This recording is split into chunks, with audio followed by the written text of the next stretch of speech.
I'm sitting in the computer chair down in LA. Because I'm in this chair, I don't slept as much. We'll try. Yeah. Well, I'm wondering if I straighten up the upper, they'll stop getting as much lower back pains. That's my hope. Hopes and dreams.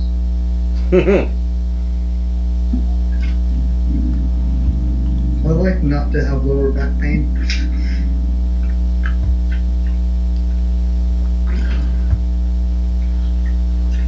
Yeah, it's weird. You would think, I fall into the same problem that everybody with the pandemic that's working from home runs into, is that there is no going to work and then, at the end of your shift going home and that's it. When you're doing it online, in my case, there's no separation of, work hours and non-work hours.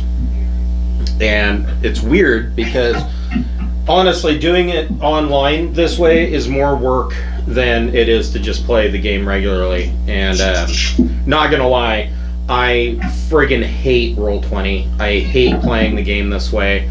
And I'm rolling it around in the back of my head of doing it a different way.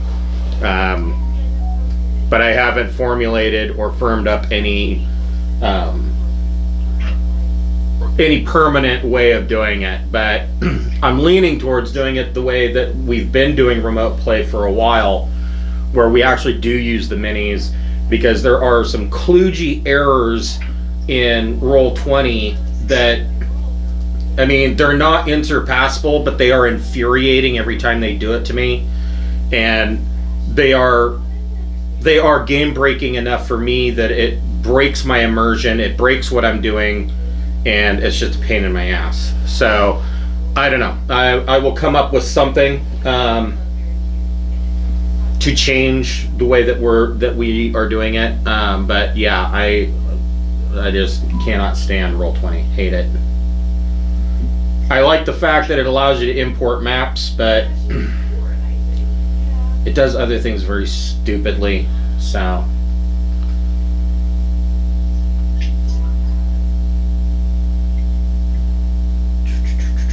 let's see here. We have Jeff, Cameron, CL, and Billy. Maisel's out.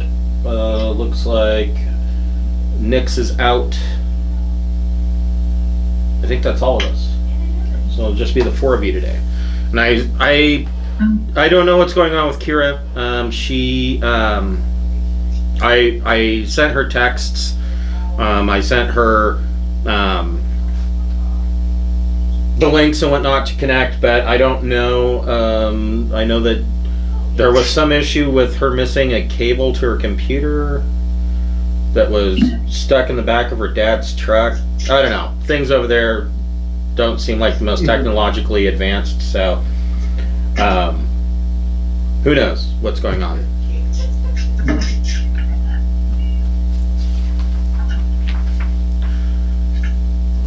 So, welcome to Curse of Strahd. We are doing all of our games online due to the pandemic lockdowns of Washington and Oregon. We hope to be back in person at the game table once again soon, maybe. I don't know.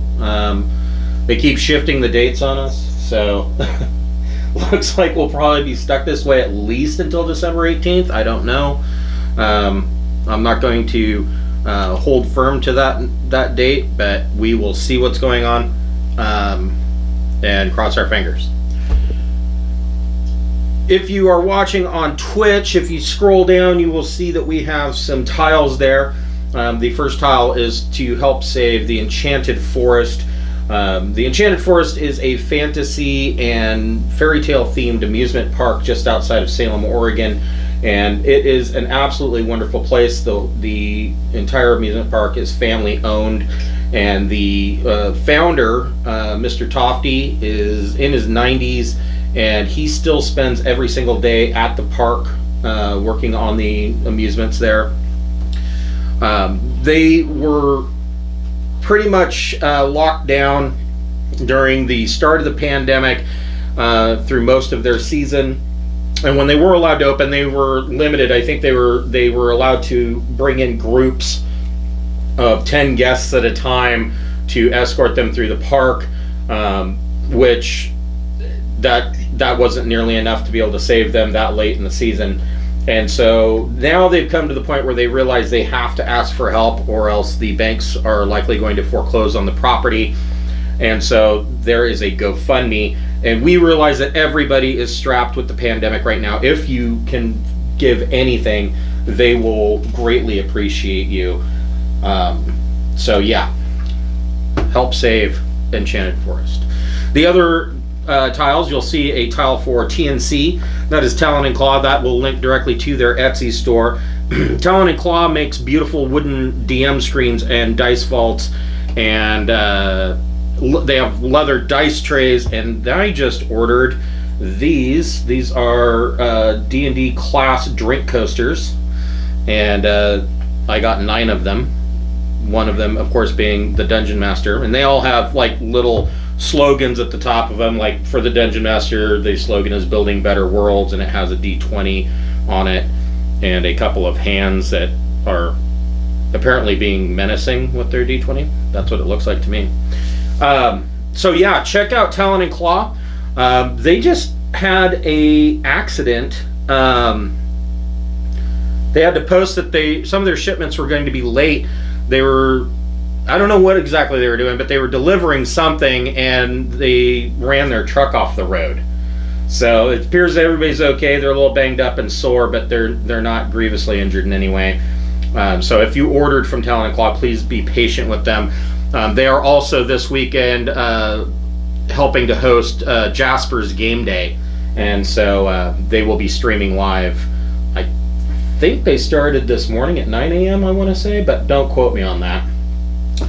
The other tile you will see is for the Speechless Bard.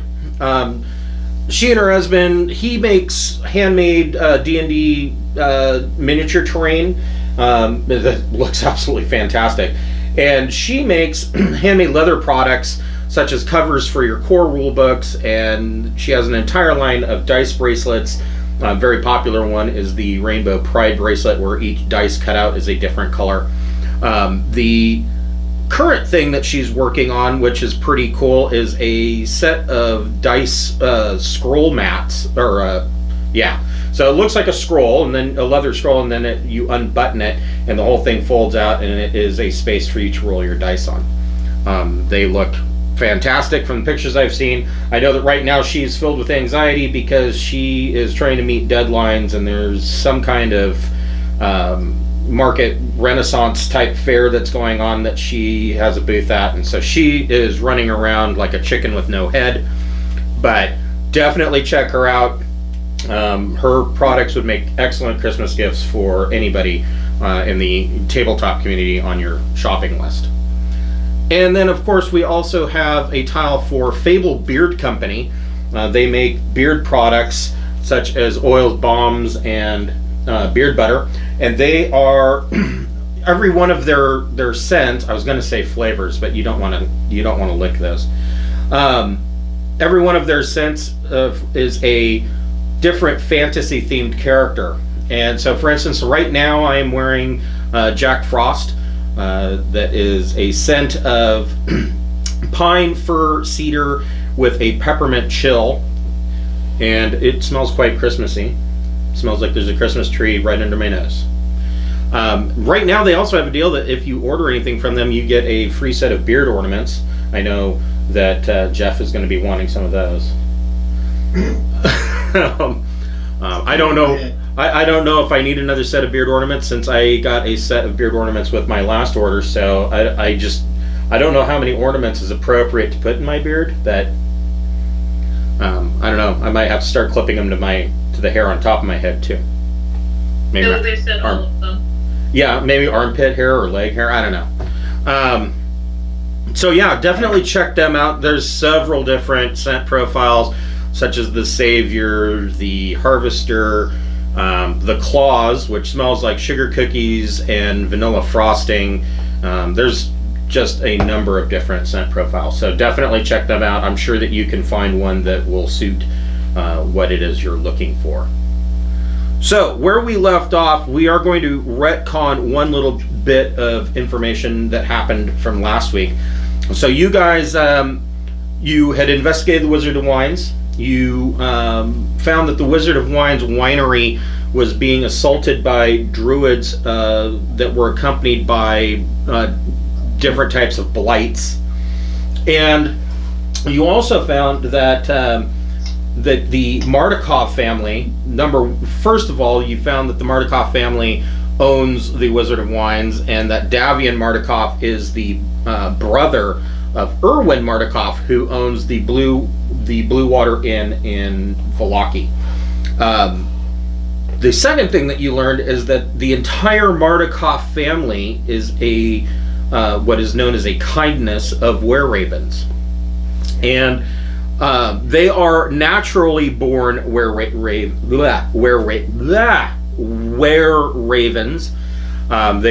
They have had the curse passed down through generations, and at the time that you discovered that, well, they had sent you to deal with the druids, hopefully once and for all, because the druids of Yesterhill were attempting to build some kind of wicker man, and they didn't think that it was just an effigy.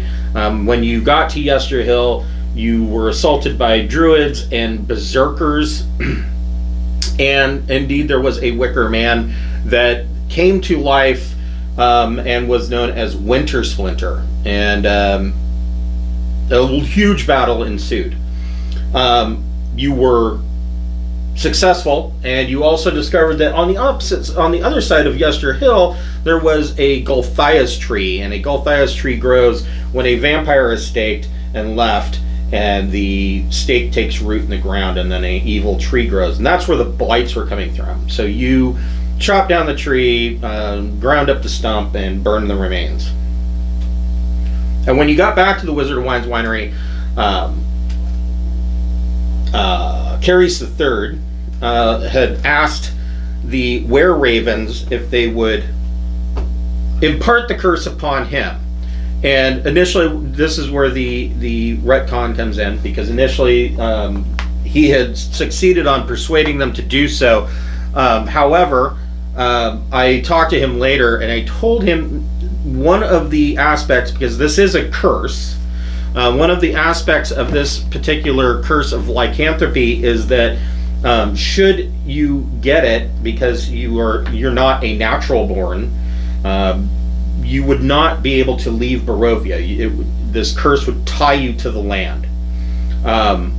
So he has opted to not take that because he has plans to leave Barovia and take over his inheritance and things like that. So he is not a were-raven. It's sad, but I got family obligations. I gotta be there for the Christmas.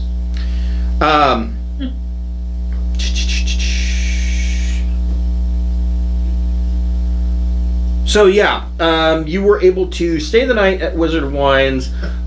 You have completed a long rest, so you are all back to square. Well, and just to clarify, not like leave the game right away, but my end goal after the campaign. Right. Well, you wouldn't be able to leave anyways, because the mists of Barovia would just kick you back in. Well, no, I mean, the party, so they didn't think like I was leaving, like, now leave, like, I'm gotta go, not playing no more. No. Yeah, no. So I just thought of a pun about that retcon. He decided he didn't want Krovik.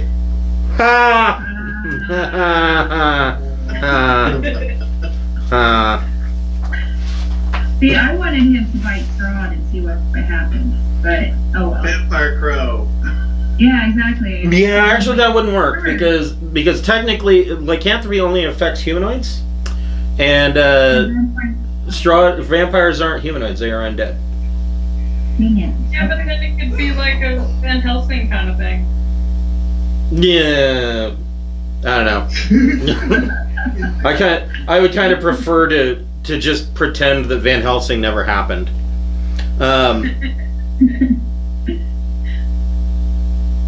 No, I don't understand Van Helsing. I mean,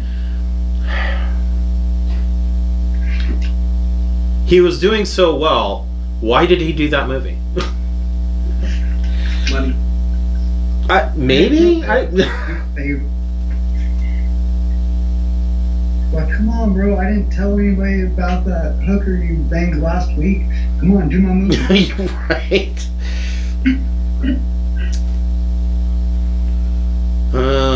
Sorry, my brain is just not wanting to work today.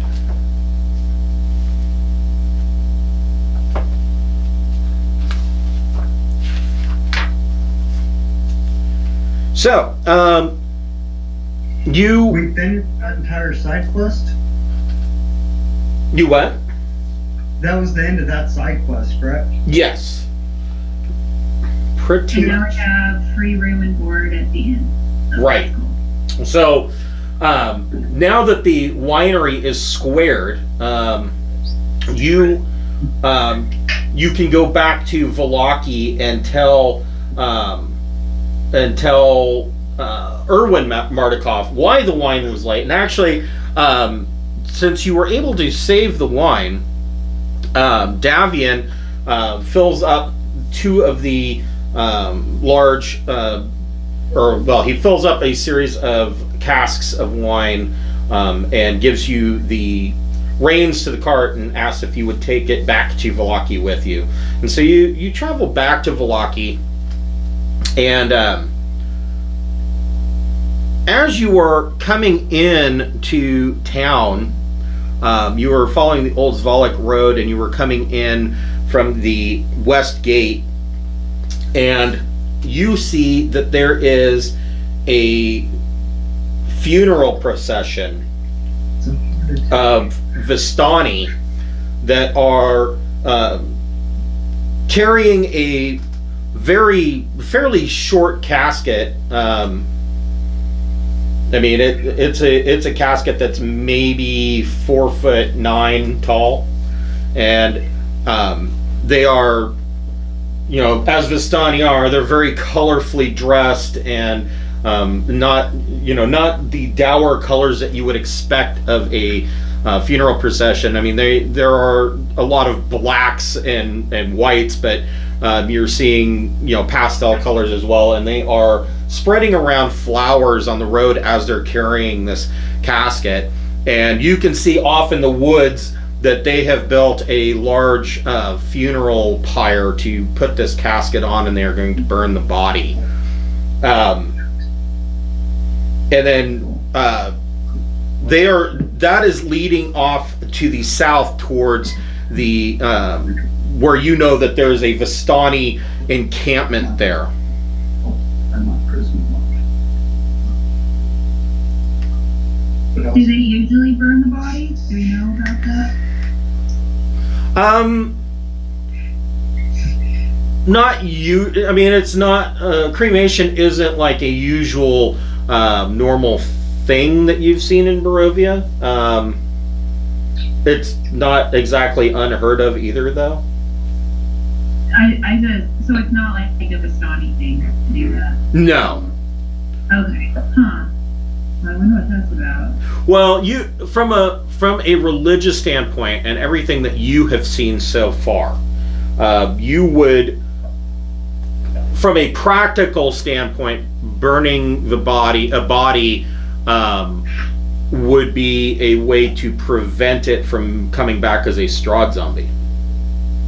I also kind of get a little bit of like Viking-esque, celebrate life, burn the body.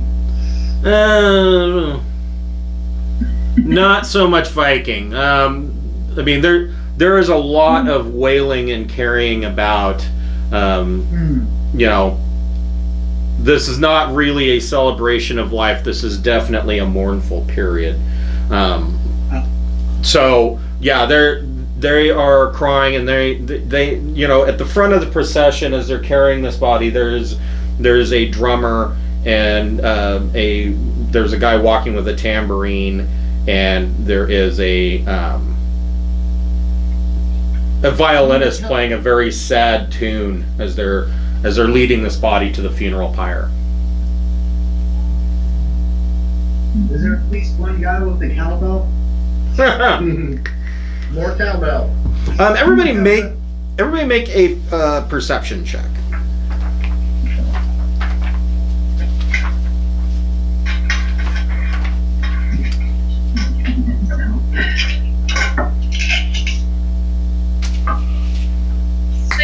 For Mike.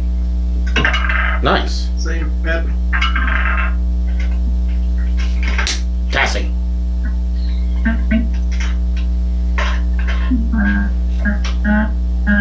19. Wow. What did Pepperell get? I get 16. Pepper got a 16. Sorry, my screen space is limited, so I have the chat window minimized. 16. Okay. So yeah, you notice that at the front of the procession there are four people, 2 men and 2 women. The women are the women both have lace veils over their face, and are so, one of them is so inconsolable that the 2 men are practically having to hold her up and carry her as this procession continues on. And the 2 men are very well dressed compared to the rest of the Vistani. It's almost like if a Vistani was a nobleman. That's how these 2 are dressed. They stand out in their attire. And then the other woman is, she is also weeping greatly, but seems to be just trailing a little bit behind and patting the back of the woman that is practically being carried. That's gotta be your baby then. Has to be.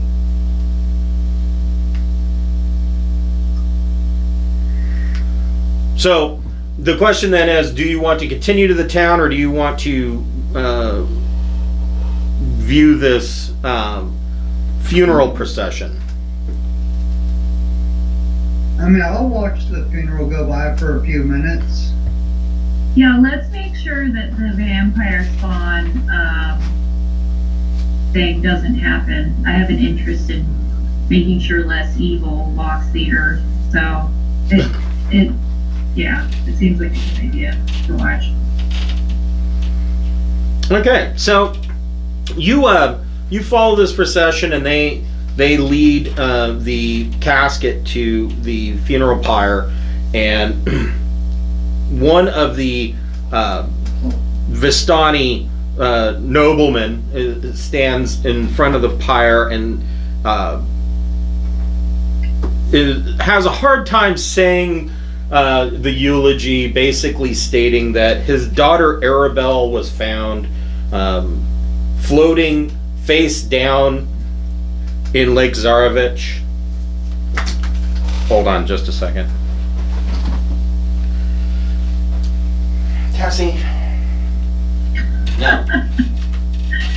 Sorry, the cat is trying to steal a laptop cable. That's not something I want her to chew on. Well, while you're looking that up, as the funeral's kind of going by, I'll pull out my flute and do a very sad, slow, kind of mellow song. Okay. So yeah, he's going on about how his daughter Aribel had disappeared and was found floating face down in Lake Zarovich, and that his sorrow turns to bitter anger, and he vows to find those responsible for her death. Was that the same chick that we passed up looking for forward to go do this other side quest? That would be the one. God damn it, really? My actions are not supposed to have consequences. This is very unfair. We chose poorly. Let's give out some wine to everyone, but not apologize or bring up how this is our fault. We should not think of this again.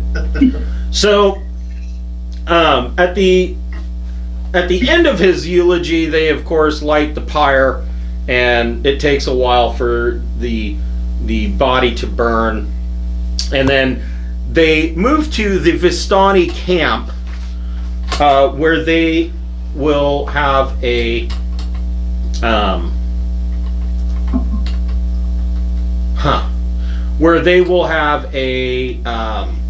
wake. And give me just a minute.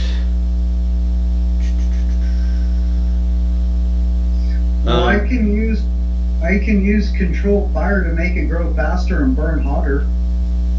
Get this shit in minutes. Hold on just a moment. I will be right back. I think I can burn a body to crisp in 10 minutes. Man, When shit's taking too long, if it's a fireball, it'll be gone in about 30 seconds. Watch it go poof. Somehow I don't think the family would appreciate them. well, geez, I wonder what thing is going to go wrong next if we fail to do it in time, or, well, maybe the winery would have like put down, or they would have killed those people if we hadn't done that first. Maybe it's a no-win situation. Yeah, I kind of have a feeling everything's happening on top of each other, so no matter what we do, something's gonna happen. Yeah, because if we hadn't gone to the winery, then like everybody would be drinking wasted wine. Yeah. Yeah, I just think it's one of those choose your own path adventures, and no matter what, you always get to being hacked up at the end. Yeah, probably. We'll all be Strahd zombies by the end. It's fine. My doll and I can be twinsies.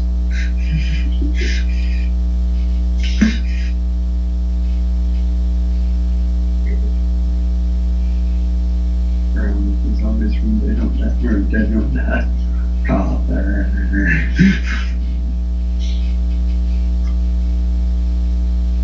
That's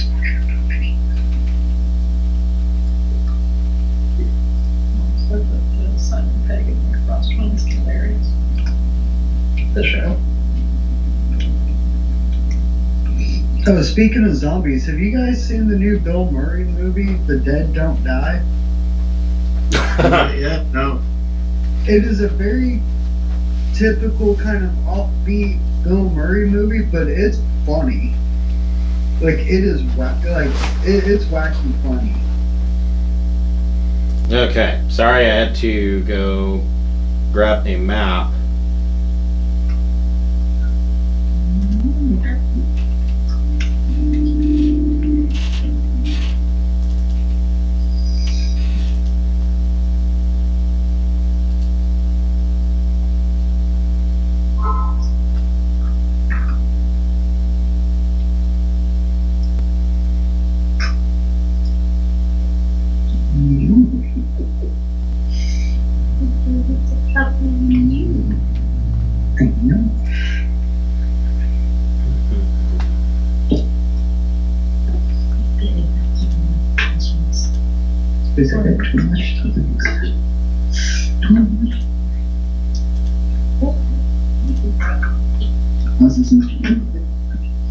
She's more like it more than I have.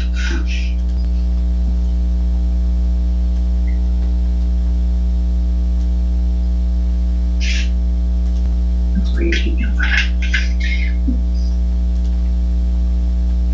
Oh. Sorry, I forgot how to upload stuff without just clicking and dragging.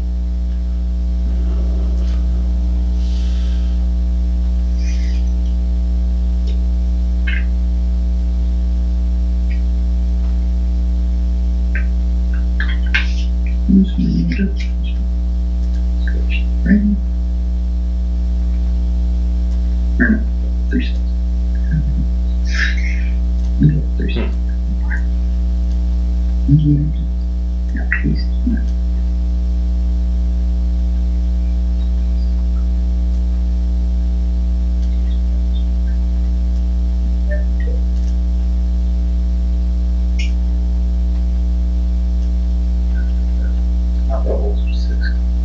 Spell level 3. No. There we go. Okay, so Get those.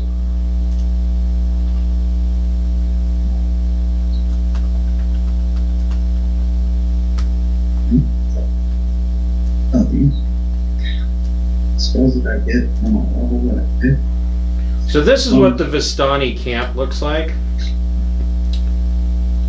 And if you scroll at the bottom, you'll see how this is a hill, and they have little houses around the base of it. And then at the top is a circle of wagons and a large tent where the Vistani have made a camp. So that girl was 12, was that right? Or She I don't was...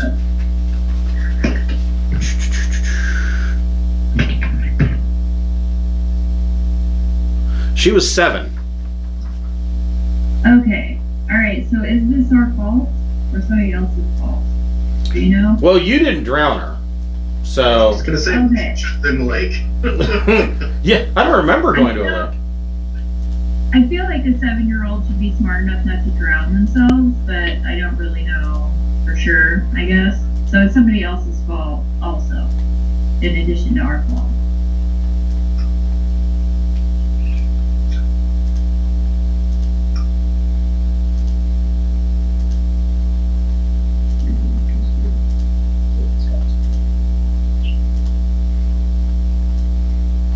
So last night, there was a NPC.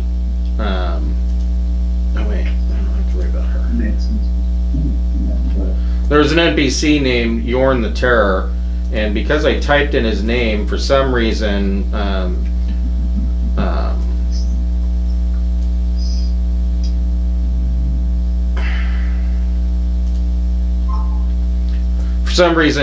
Chrome has remembered that. And now every character that I put down is like, is this Yorn the Terror? No, it's not Yorn the Terror.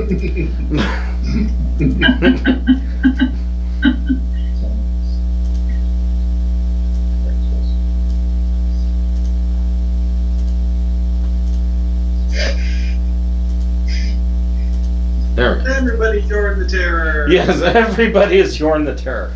So rather than using the tokens literally, just basically using them to show where you are around the map, because they just don't work as well as actual physical minis. But at least you can tell where you are on the map. And so around the base of this camp, there are these hut, or I call them huts. They're like little cabins, and these cabins, you see that there are a number of darker skinned elves that seem to be around these small cabins, and the Vistani are at the top of the hill with their camp, and they are having their wake at the top of this camp. So you said you wanted to give them some wine. Do you want to just come into camp with a barrel of wine? What do you want to do? Yeah, if that's okay with everybody else. I mean, it's the least I could do, is what I feel like, considering. So you guys come up to the Vistani tent that's in the center at the top of this hill. Piled outside the wagon are several empty casks of wine. From inside the tent comes the crack of a whip, followed by the howls of a young man. 3 sputtering campfires fill the tent with smoke, and through the haze you see 6 Vistani passed out in various places on the dead grass. A barely conscious and shirtless teenager hugs the central tent pole, his wrists bound with rope and his back streaked with blood. An older, larger man in studded leather armor lashes the young man with a horsewhip, causing him to scream again. Standing in the bigger man's shadow is a third man, also clad in studded leather armor. These are the two Vistani nobles that you saw before. And the bigger man, the younger man says, "Easy, brother." He says to the whip-wielding brute, "I think Alexei has learned his lesson." Oh, well, what's going on here?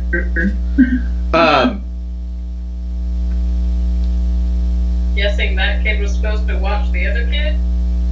So that's basically the gist that you're getting from it. So the man with the horsewhip turns to the other man. He says, "Mind your business, Arigal. This whelp did not do as he was commanded, and now my daughter went missing and is dead."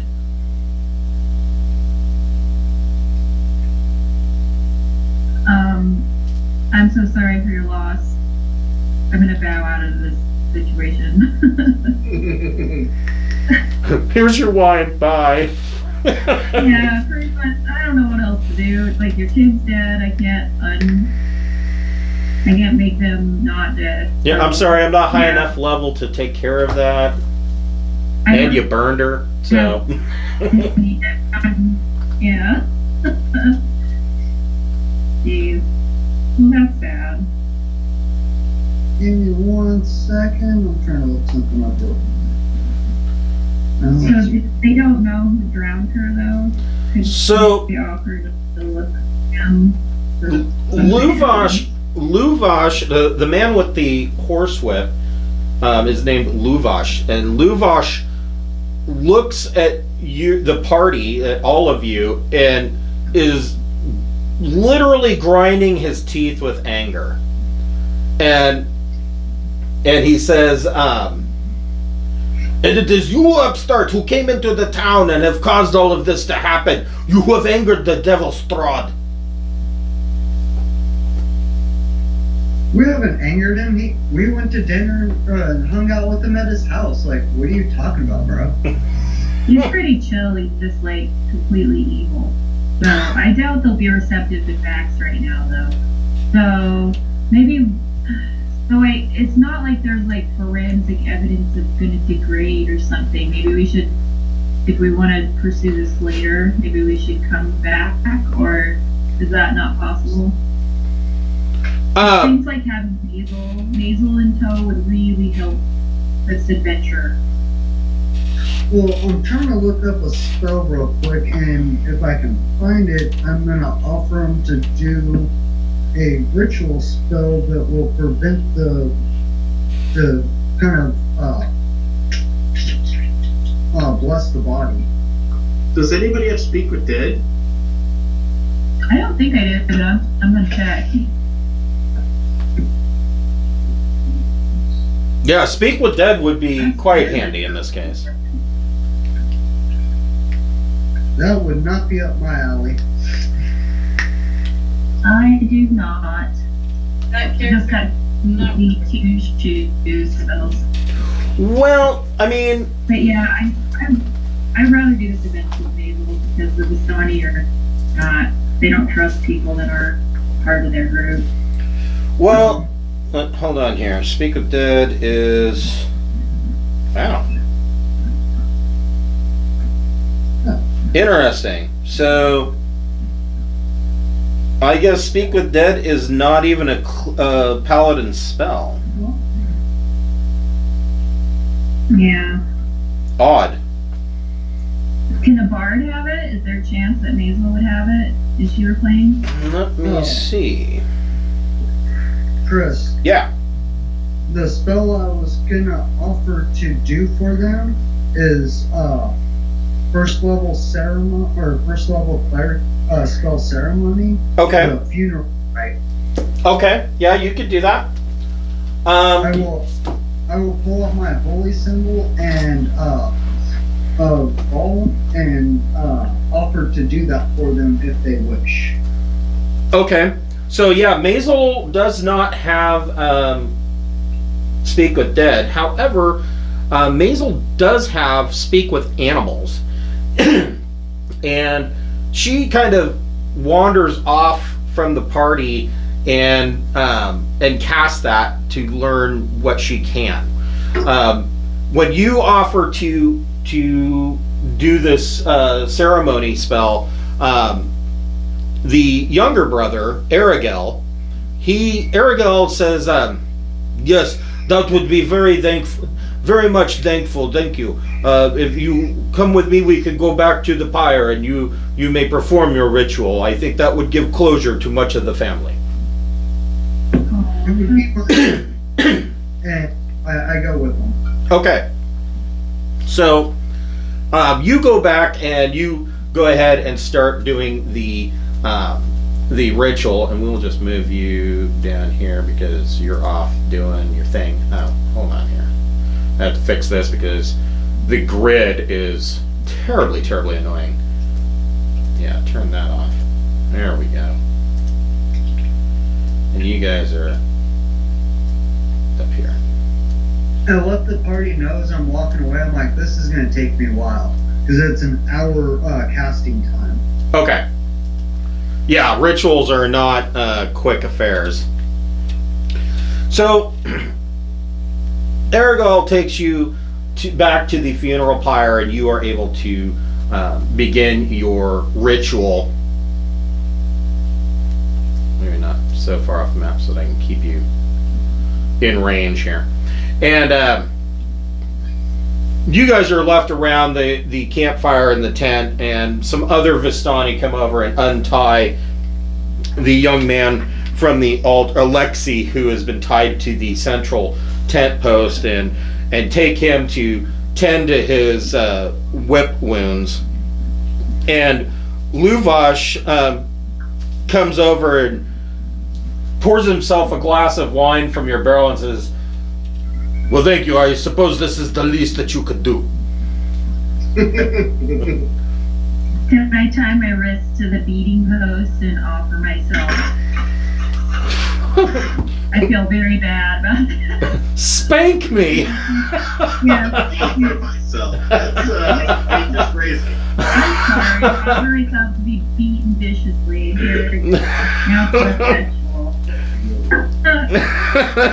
Please.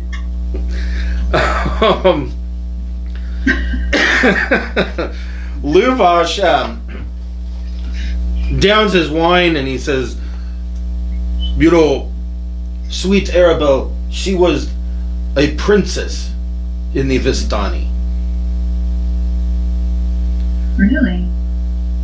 And he tells you that so 2 days ago, she had gone for a walk, playing into the forest.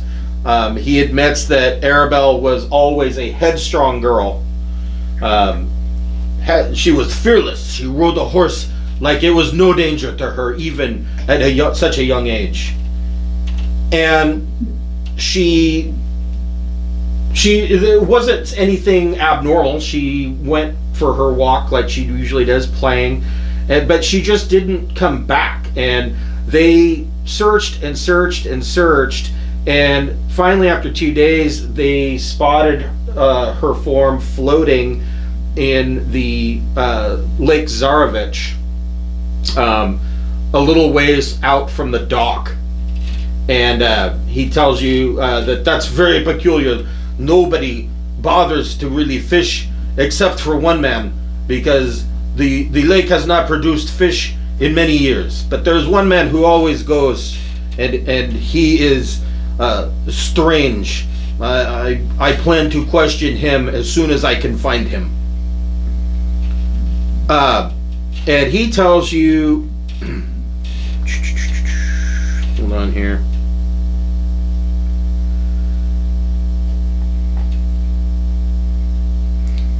He tells you that the man is named Uvar. He's a very strange individual. But he's the only person that is known to go out to Lake Zarovich to fish. And he just seems like he's... the way that Luvash describes him is as vacant. Like he's just an empty shell. And they found Aribel floating in the river, or in the lake, just a little ways from the dock. Okay. Less supernatural, more pedophile. Yeah, possibly. But that's something to work with. We could look at that guy and try to bring him here at some point. Looks like it's time for a stakeout. Mike's not good at hiding. You'll be fine. Well, my horrible religious guilt is going to make me follow up on this no matter what. So, if you guys want to drive the wine back, I'll stake out the lake. Okay, is that what you guys want to do? Is have Helga stake out the lake and the rest of you deliver the wine? Do all the rest of us need to deliver the wine? We can split the party. True. It's up to you guys. I'm just telling you, I'm religious, and I gotta do something about this. So, like, you guys figure out if you want to go with me or not. Either way. So it doesn't take. I want to go with you, but I also have business in town. I don't know. So I mean, it's I want to go with the killer. it's early in the day. It's maybe 10 o'clock in the morning. So. Okay, so there's like. Wagon, how long is it going to take them to get there and then come back on foot? Not long. Like literally, the Vistani Camp is maybe 5 minutes away by wagon from the town, and you just go into the town, and the Blue Water Inn is like right there near the west gate. Oh, okay. So yeah, I'll stay. Alright. I mean, if the party wants to go up and do that, Mike has no problem delivering the wine and then going up with everybody. okay. So I'm down with that too. you stick around, and the Vistani stay around the fire, and they tell, as they're getting quite drunk, they tell tales of when oh, you remember that time that Aribel she caught the sparrow, and they all laugh and then start crying and drink some more. And then somebody else tells a story about the time that they got her a toy from Blinsky, and they all laugh and start crying. And so this goes on until finally an hour passes, and Carice finishes the ritual to consecrate the ground, or consecrate the corpse. And so Carice comes back. So who is going with Helga to the lake? Pepperell? Okay. And then, so then Mike and Carice, we're going to go back to town. Is that? Yeah, go with Mike if everybody else is staying with Helga. Okay. Sure. All right. So Make sure she wasn't alone.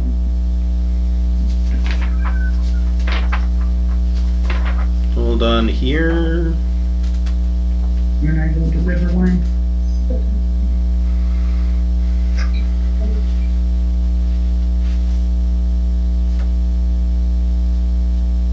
Oh, I wanted to touch base with the party and see how much loot we have in the party kitty, because I want to see about maybe silvering my dagger so I have some sort of silver weapon. I would definitely think you guys have picked up enough coins. I would definitely think that you have enough silver to silver a dagger. Yeah.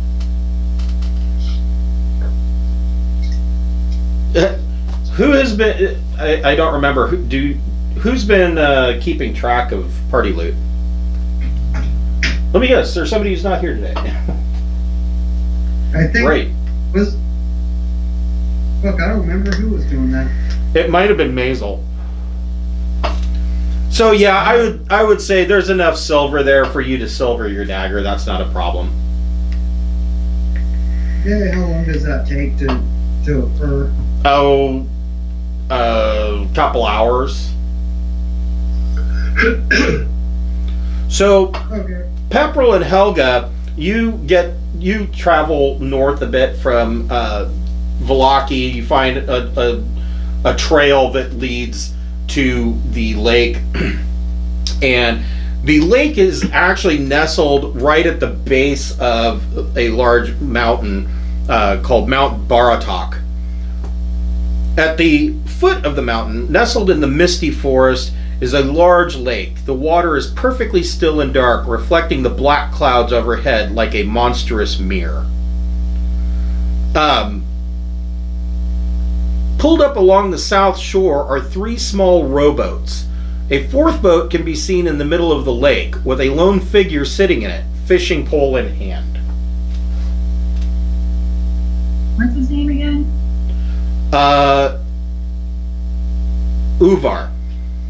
Uvar. You go, hey, Uvar! See if he turns around.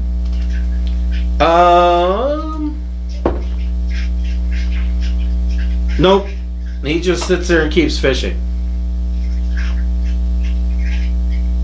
Is he so far that if I like threw a pebble, I couldn't hit him? Yeah, he's way out in the middle of the lake. Oh my god, do I really have to row out here to confront him about stuff or something? That seems like a bad idea. Should we wait or should we row out?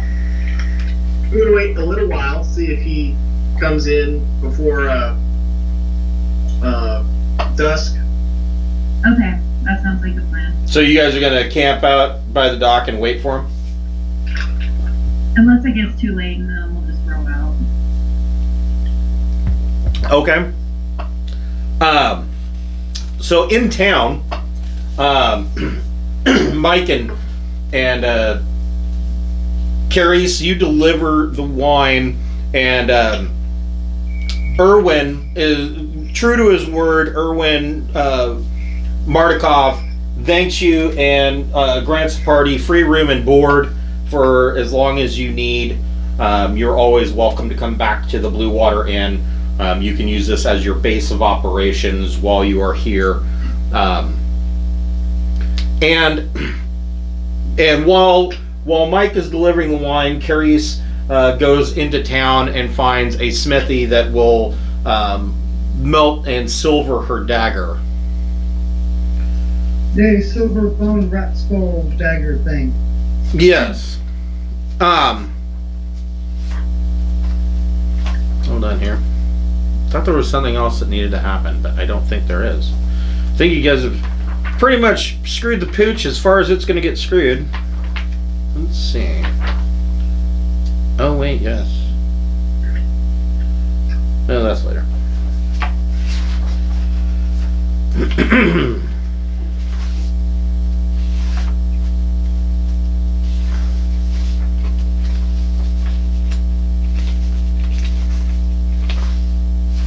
Oh my god. There, here we go.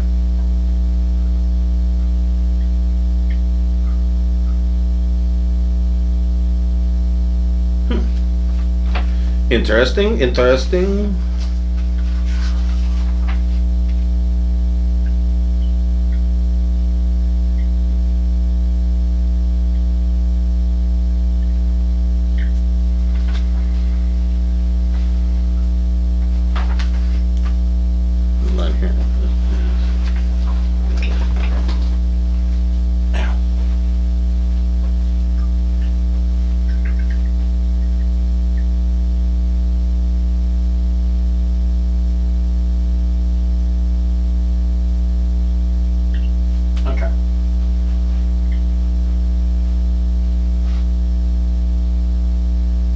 So, Mike and Carice, you finish doing your business in town. It takes you probably about an hour and a half to 2 hours, and you travel back down the game trail back to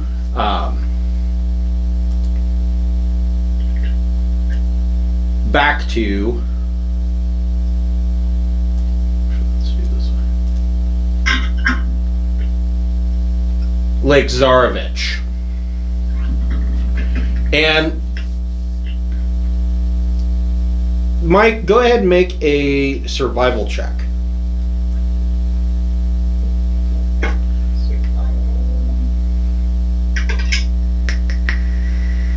That would be an 8. Wow. That's... I have survival. Can I roll survival? Sure. Can't be worse than the 8. No. They take that. It totally can't be worse than 8. I got a 12. So on your 12, you're able to pick up the trail to where Helga and Pepperell are, and you pick up something else. You find large paw prints in the mud that it looks like wolves are tracking Pepperell and Helga. You said wolves? Yes. Like regular size or dire? One of them looks extremely large. You find multiple footprints. Ah. Well, let's do this.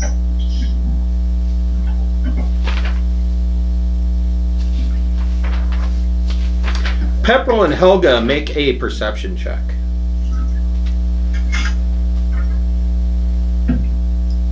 Who has handle animal? We can get you a dire mount.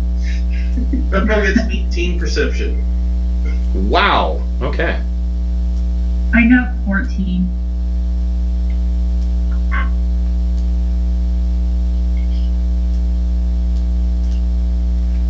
Okay.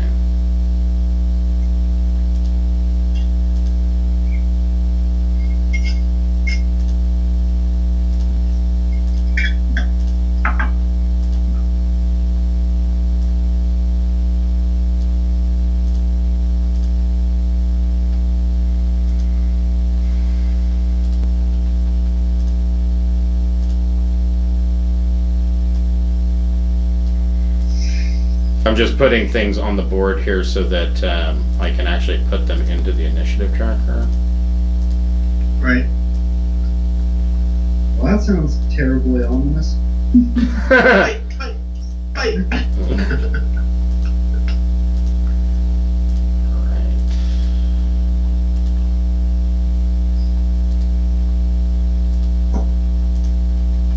Again, foreshadowing.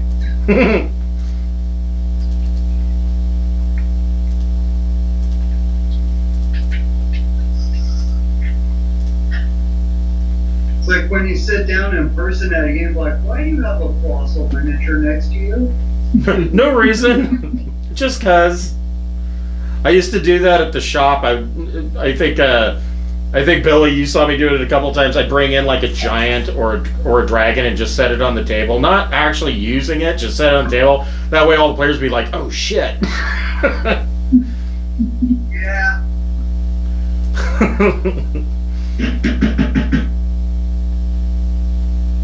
Always a good time.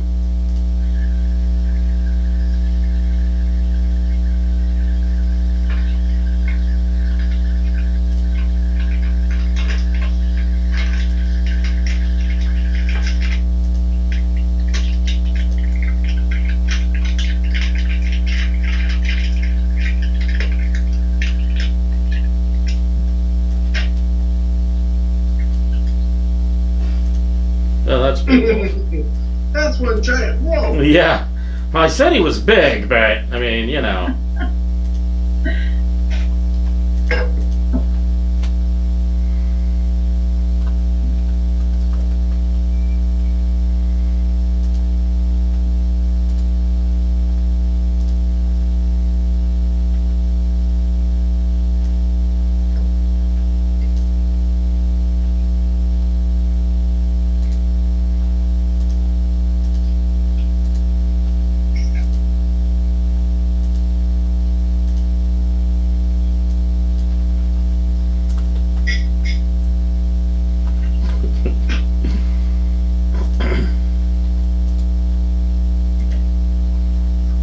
Okay. So, Pepperell and Helga, you're sitting there watching Uvar out in the boat fishing, and you guys can hear rustling coming from behind you, and you hear a growl. Everybody roll initiative.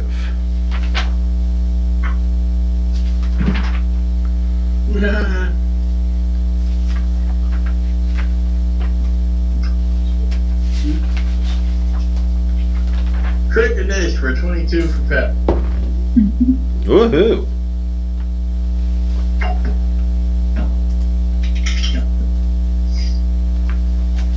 Well, apparently I got distracted making coffee, so I got a 5. Hooray!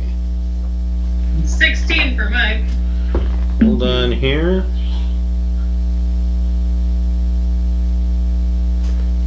I didn't see shit.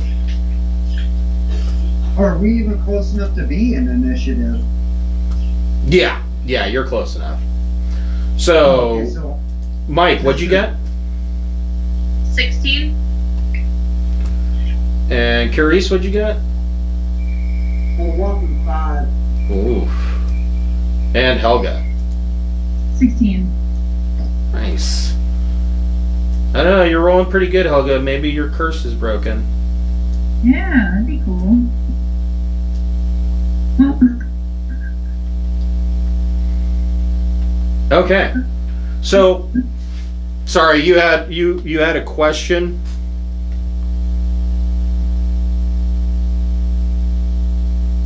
No? Nobody had a question? Okay, sorry. I thought I interrupted somebody. no? So, Pepperell, you...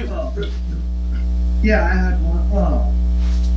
So this is basically happened just as we're kind of coming up to the party. Right, yeah, you are actually coming up behind the wolves. So, I will say that because you are upwind, I'm going to say that Mike and Carice III, you're going to get to go first because you have surprise. So, Mike, what would you like to do?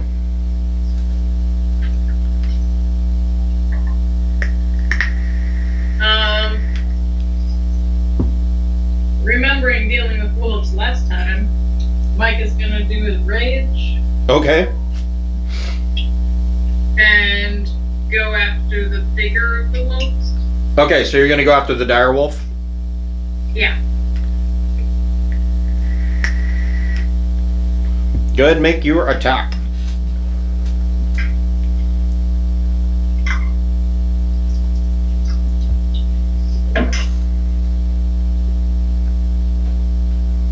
$24 for the first hit. That hits.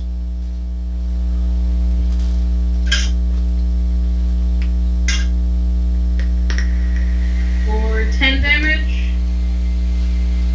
Okay, 25 for the second hit. that hits. Also for 10 damage. Okay. That is pretty good for that direwolf. And so... Hold on here.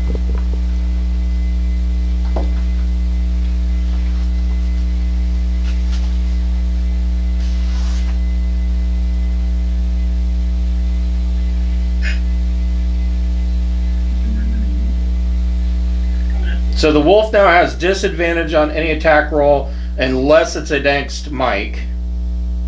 Yep.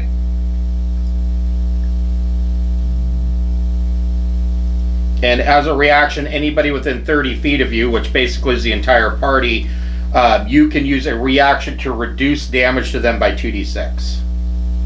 Yep. Gotcha.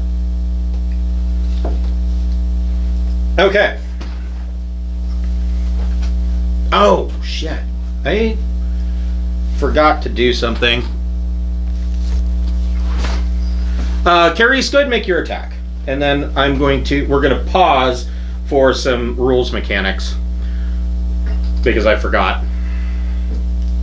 Well, even though it's a higher level spell than I probably should, it's a new spell and I want to play with it. Go for it.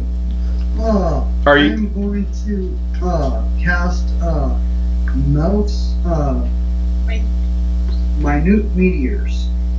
Oh, Cool. that should hit all of the wolves. Well, I can only cast 2 at a time out of the 6. Oh, okay. So, Basically, yeah, 6 meteors swirl around me.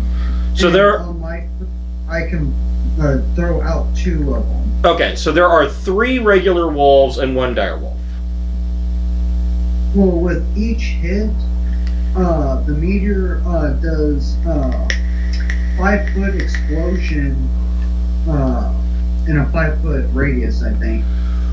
So with that, if you were to attack the 3 regular wolves, all with 2 of the meteors, all 3 would take damage. I will do that. Okay. The wolves get a dex saving throw against each meteor. Okay. Whoever the main target is, I guess. So Or actually, any of it. the wolves get a 12 for their save. I'm pretty sure I'm at 15. Yes, I am at DC 15. So they're going to eat a whole bag of dicks. Not a half bag of dicks. Not a half a bag, a whole bag. Actually, it wasn't much. It was 3 damage. I rolled crappy. Oh. Well, 3 damage for 3 regular wolves is quite a bit. So yeah, they are toasty. So I have in my hand Tasha's Cauldron of Everything, and we'll briefly pause here. So Pepperell, you are a warlock. Yep. Dum da dum.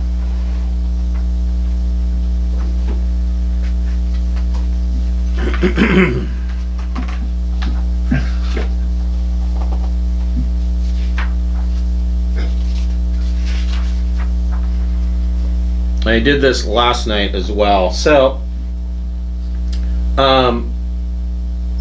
you don't have Tasha's yet, do you? No, I could go see on D&D Beyond, but So, I'm aware of Booming Blade. yeah, Booming Blade changed. So it changed that in a way that I can now now that I have it in front of me, I can see why reach weapons don't work. I guess we should probably start with that. So like I said, it's not. It's more of a correction, I feel, than anything else. I'm going to be real honest. I love this book. I like the additional options, but like the entire first page, I think didn't need to be a book. I think they could have said it in an email, but whatever. So casting time is 1 action. Range is self 5-foot radius in paren. Requires a melee weapon worth at least 1 silver piece. Duration is 1 round. You brandish a weapon used in the spell's casting and make a melee attack with it against a creature within 5 feet of you. That sentence is what ruins reach right there. On a hit, the target suffers weapon attacks normal effects and then becomes sheathed in booming energy until the start of your next turn. If the target willingly moves 5 feet or more before then, the target takes 1d8 thunder damage and the spell ends. Spell's damage increases when you reach certain levels. At 5th level, the melee attack deals an extra 1d8 thunder damage to the target on a hit, and the damage the target takes for moving increases to 2d8. Both damage rolls increase by 1d8 at 11th level, and again at 17th level. So that is the change to Booming Blade.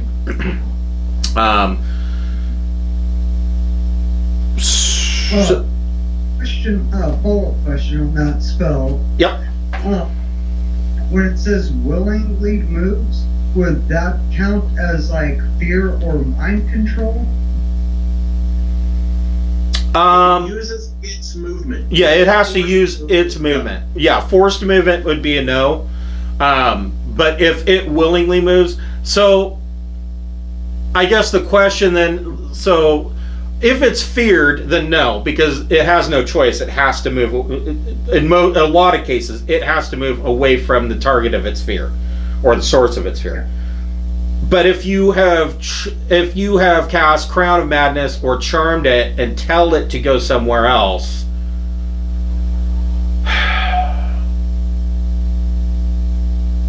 well, one, it would have to have been charmed.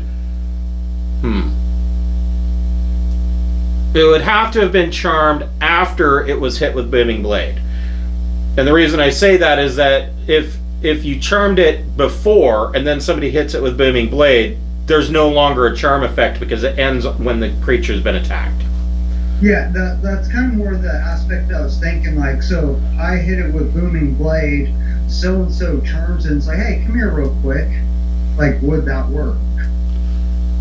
That's a really tough call because, I mean, yeah, I guess it would because it is charmed, it is moving of its own volition. It's not being forced to move.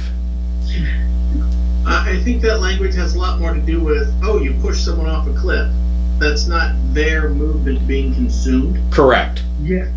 Or I use lightning lure and I pull someone towards me. That's not their movement being consumed. Right. Forced movement being push, pull, teleport. Yeah, when I read it, it was vague, and I'm like, I don't know exactly what they mean by their willingness to move, because I can make somebody move that they think's a good idea. Well, yeah, that's. I mean, if they are charmed and are told to go somewhere and willingly move, they're consuming their move action. So then, yes, it would hit. Or like suggestion, run away. They're Right. consuming their movement. Correct. Exactly. Correct. That's what I was wondering, how it played into that. Or if it had to be just purely their own thought, no influence from anyone else. Right. So, No, I would if they willingly use their move action, then it would trigger. So for the Warlock, you get some expansion on your spell list. Cantrips, Booming Blade, Green Flame Blade, Lightning Lure, Mind Sliver, and Sword Burst.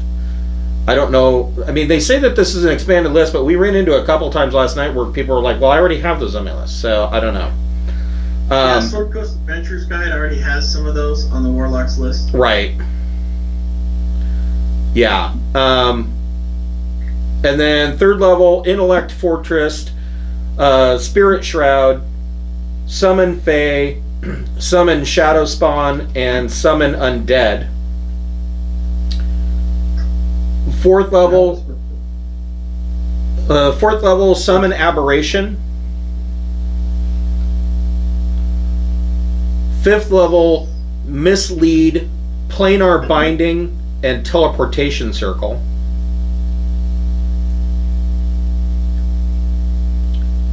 Sixth level, Summon Fiend, and Tasha's Otherworldly Guise. Seventh level, Dream of the Blue Veil. And ninth level, Blade of Disaster, Gate, and Weird. Okay. That's weird. You at third level, you get the Packed Boon feature. You have the following option available to you: Pact of the Talisman,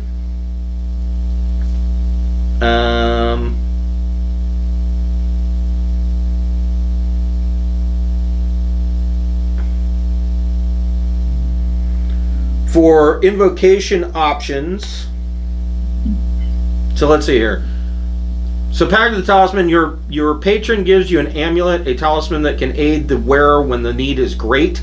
When the wearer fails an ability check, they can add a d4 to the roll, potentially turning the roll into a success.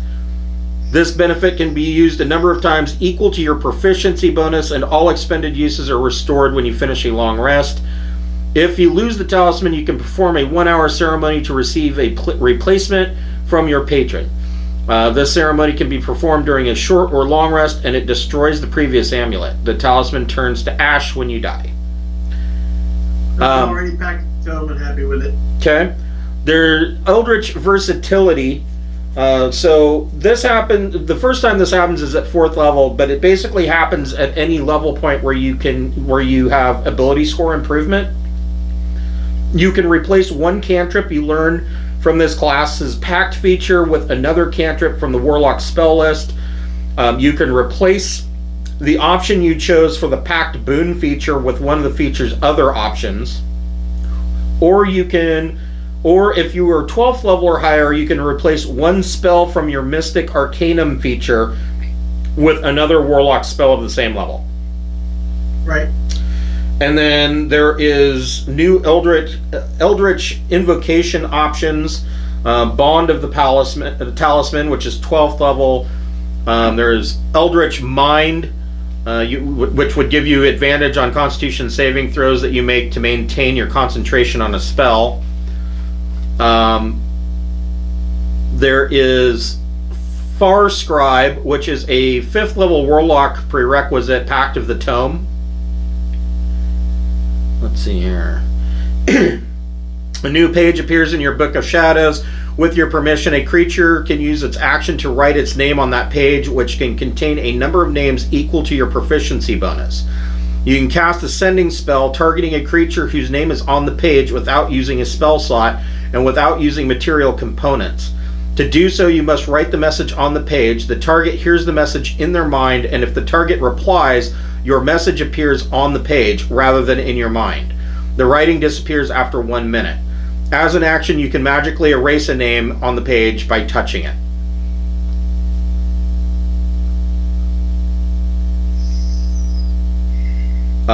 There is 9th level Warlock Pact of the Tome for Gift of Protectors, but we'll get to that later.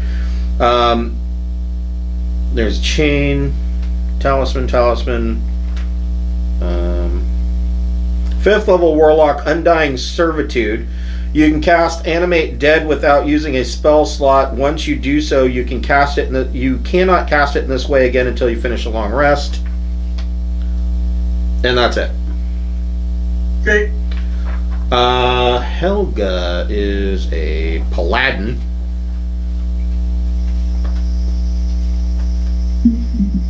The Canadian Paladin. I'm in trouble. Let's see here.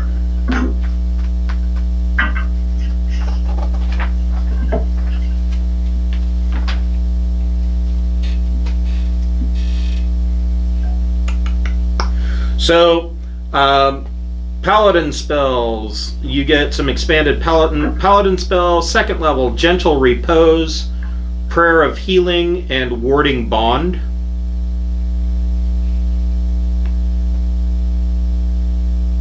Third level, you get Spirit Shroud, and 5th level, Summon Celestial.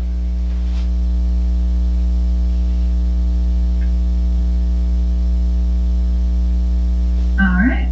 There are some new fighting style options. So which fighting style did you select? I think I selected the defensive one. Oh, Protector? Maybe. Okay. I actually picked Dueling, it says on my sheet. Oh, okay. So, if you would like, you can replace it with one of these. There is Blessed Warrior. You learn 2 cantrips of your choice from the Cleric spell list. They count as Paladin spells for you, and Charisma is your spellcasting ability for them. Whenever you gain a level in this class, you can replace one of these cantrips with another cantrip from the Cleric spell list. So there's that option. If you like casting spells, that's a good one. There is Blind Fighting. You have blind sight with a range of 10 feet. Within that range, you can effectively see anything that isn't behind total cover, even if you're blinded or in darkness. Moreover, you can see an invisible creature within that range unless the creature has successfully hidden from you. So that could be, if you were playing an Underdark campaign, that would be kind of devastating. And then the last one is Interception. When a creature you can see hits a target other than you within 5 feet of you with an attack, you can use your reaction to reduce the damage to that target by 1d10 plus your proficiency bonus to a minimum of 0 damage. You must be wielding a shield or a simple or martial weapon to use this reaction. So it's basically like Protector, but you can also use a sword or a mace or whatever to impose between yourself and that target. Whereas Aura of protection last level, so that's like pretty similar. yeah, Aura of Protection though mostly affects saving throws, but so like so there's This is for damage instead of saving. one of the fighting styles for Paladin is Protector, where if you have a shield, you can impose between yourself and a target that is attacking another target within 5 feet of you, and doing so causes them to have disadvantage. With this one, Interception, you're basically reducing the damage by imposing your shield or your weapon. So that's kind of cool. Alright. I'll have to think about what I want to do though. Yeah, I don't know. I mean, you could stick with Duelist. It's entirely up to you. Alright. Let's see here. Sorcerer.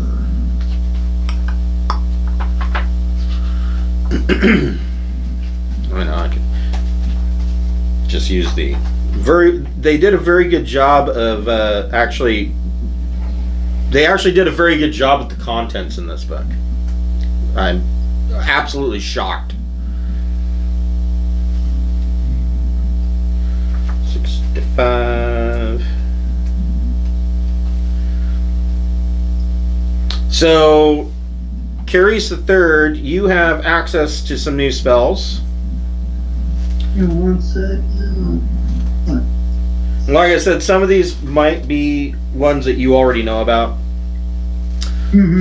Cantrips, you have the additional options of Booming Blade, Green Flame Blade, Lightning Lure, Mind Sliver, and Sword Burst.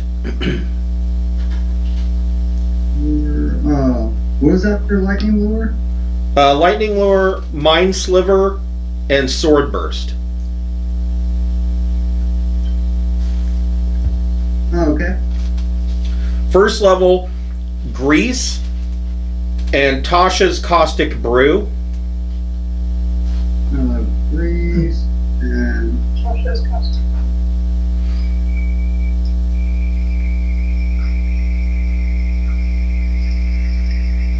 Second level is Flame Blade, Flaming Sphere, Magic Weapon, and Tasha's Mind Whip. yeah, most of these already have, but Okay. there's a couple of ones. Third level, Intellect Fortress and Vampiric Touch. One second.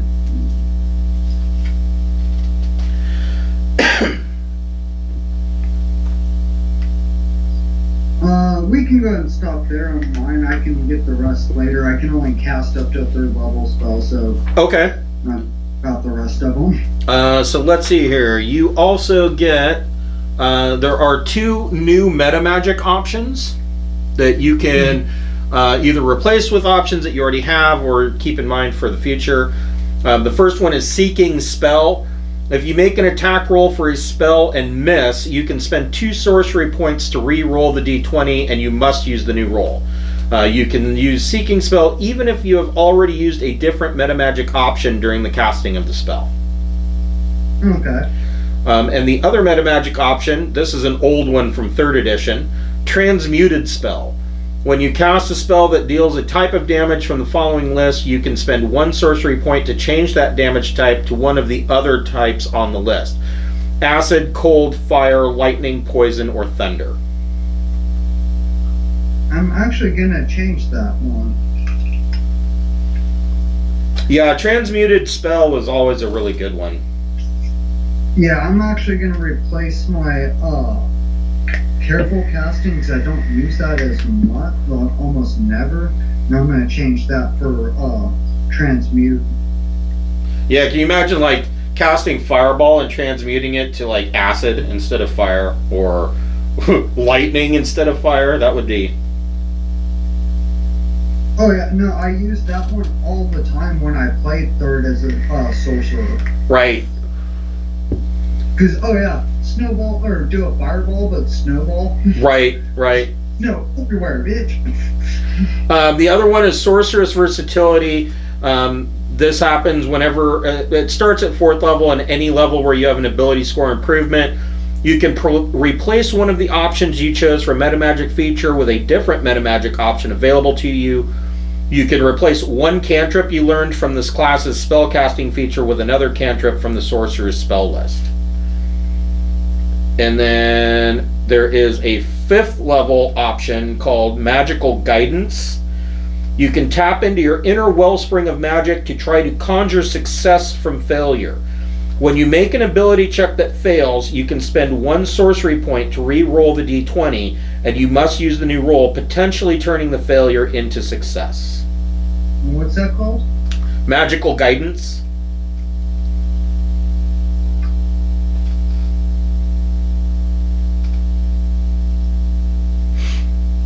Okay. So yeah, and you get that just automatically at 5th level. And then at 5th level? Yep. And last but not least, we have Mike. Let's see here. Mike's easy because she's Barbarian.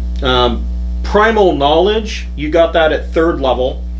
When you reach 3rd level and again at 10th level, you gain proficiency in one skill of your choice from the list of skills available to Barbarians at 1st level. So essentially you get to pick a skill and say I have proficiency in it. Alrighty then.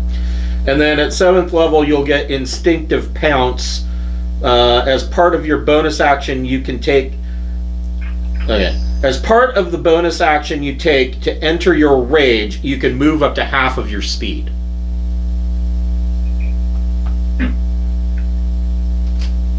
Okie dokie. Be a pouncing minotaur. Yes, Pouncing Minotaur. You can't wiggle on your butt and launch you. Yeah, you get advantage if you wiggle your butt first. That's why cats do that. All right, so back to the first real round of combat. Pepperell. The surprise happened, and you now see Carice and Mike have attacked these wolves. You turn around, and there's a direwolf who's not looking particularly healthy, and 3 other wolves who are slightly singed. What would you like to do? How far away from me is the direwolf? 10 feet. Okay, I will use my bonus action to hex the direwolf. Okay. Oh, I wanted.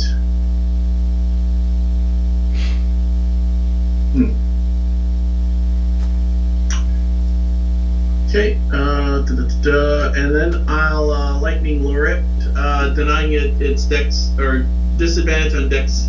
Sorry. Okay. Disadvantage on strength saves. Okay. Disadvantage on strength saves. DC 15 lightning lure. Yeah, that's gonna suck because you only got an 11. So, Okay. it is dragged to you. Wow, he took a whopping 3 points plus the hex. Okay. D6. 6 at least on the hex damage. And he's adjacent to me, so on his turn he'll take Cloak of Flies 4 poison. Okay. All right. So he takes another 4 points of damage. On his turn. It is his turn. Okay. So I guess he can only do one thing, and that is to try to bite you. Which is going to be at disadvantage. Well, not that disadvantage really mattered. I rolled a 5 and a 6. So I'm sure that a 10 misses you. Yes. All right. Mike, what would you like to do?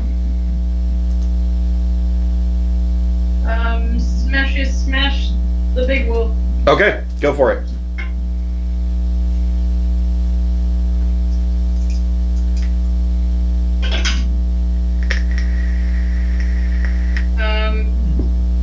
First attack is a 20. That hits.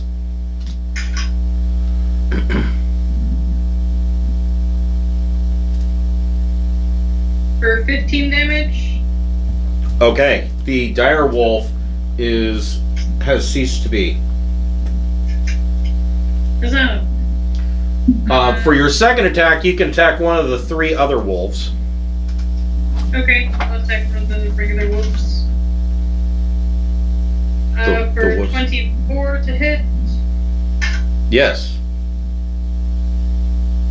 And 16 damage. And one of the regular wolves now has no head. Oops. Okay. Did you have anything you want to do with your bonus action? Nope. Okay. Helga, there are 2 regular wolves sitting there growling and snarling. I'll attack them with my battle effect. Okay, go for it. And roll a 1. And so I'm going to re-roll that with my lucky thing, because that's... It's probably the best feat you've ever taken is lucky.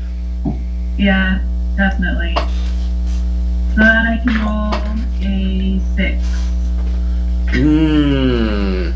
Probably not gonna. No, that is a miss. Man. What we need to get for Helga is like a tome of gainful exercise.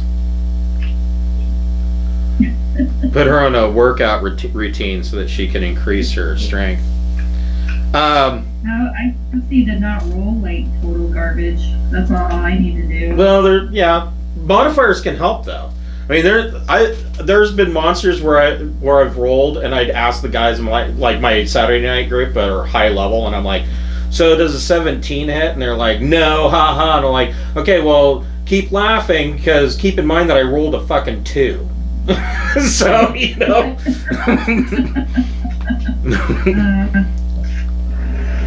It's all fun and games until the DM says, does a 37 hit you? You know. So on the. I want to. Oh, sorry. No, go ahead. No, it's still your turn. Go ahead.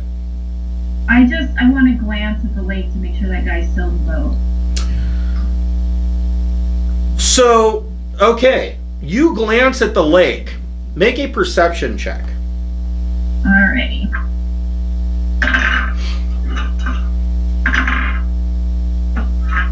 I got 15. On your 15, you glance at the lake to see if he's still in the water, and you see a scene that is slightly terrifying. On the edge of the lake, on the opposite side, at the base of the mountain, you can see the small figure of what looks like a man, and he is holding a staff over his head, and the clouds above the lake have started to swirl, and you see lightning strike down from the clouds and hit the man in the boat, and the entire boat explodes into splinters. And Uvar is no longer seen floating. There is debris everywhere. Oh man. I guess I'll point and yell, that guy killed Uvar. And you see the man on the opposite side of the lake kind of shake his staff like crazily and then sulk off into the woods.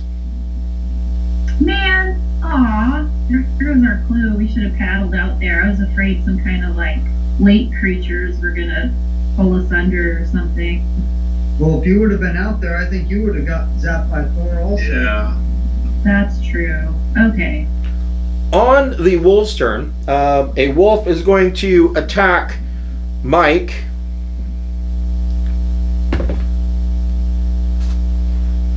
$17 to hit. That hits. For a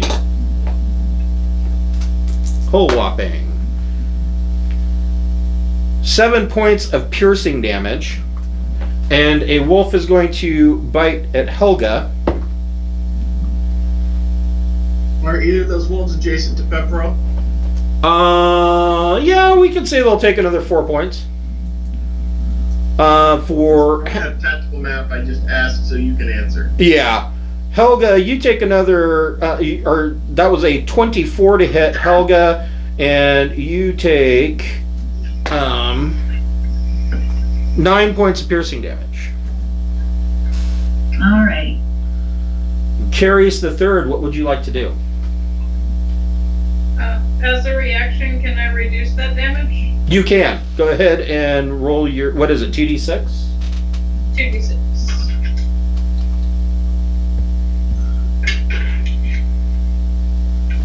Well, I reduced it by 2. So both, 0.